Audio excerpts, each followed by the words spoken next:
Hello সবাইকে, আমরা চলে আসছি মুসাপুরে। এখানে আজকে আমাদের ইফতার পার্টি। তো এখানে আমাদের অলরেডি রান্না বান্নার আয়োজন চলতেছে।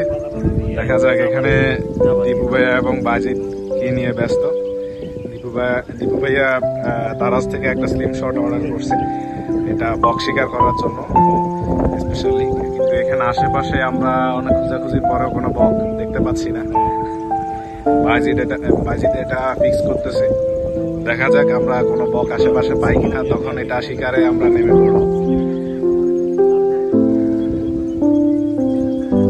এখানে চুল্লি বসানোর আয়োজন চলতেছে। একটু পরে আমাদের রান্না বান্না শুরু হবে। এটা চুল্লি কারিগর এক্সপার্ট মিরাজ ভাই, দেখা যাক উনি কি করে।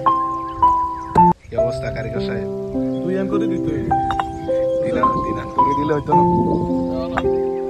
বাগিনা নিহান সহকারী কারিগর, তার সাথে আছে মাস্টার মশাই অভিজ্ঞ লোক। তার অভিজ্ঞ হাতে ছোঁয়া এটা খুব সুন্দরভাবে বসাবে আশা করি। এখানে ক্লান্ত হয়ে বসে আছে আমাদের মৎস্য শিকারী। তিনি আসলে সবকিছু শিকার করতে পারদর্শী, সবকিছু শিকারে পারদর্শী। উনি শিকার করতে করতে ক্লান্ত। অনেকে রোজা রেখে ক্লান্ত, উনি রোজা রেখে এবং রোজার মধ্যে শিকার করে ক্লান্ত।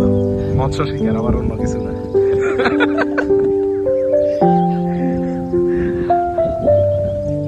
এদিকে আছে আমাদের মাস্টার শেফ রবি ভাই। কি অবস্থা? রোজায় খুব ক্লান্ত মনে হয়। ক্লান্ত হলেও চলবে না, আজকে আমাদের পুরো দমে এগিয়ে যেতে হবে। এদিকে আছে আমাদের মুরব্বী আলো ভাই। কি অবস্থা আলো ভাইয়া?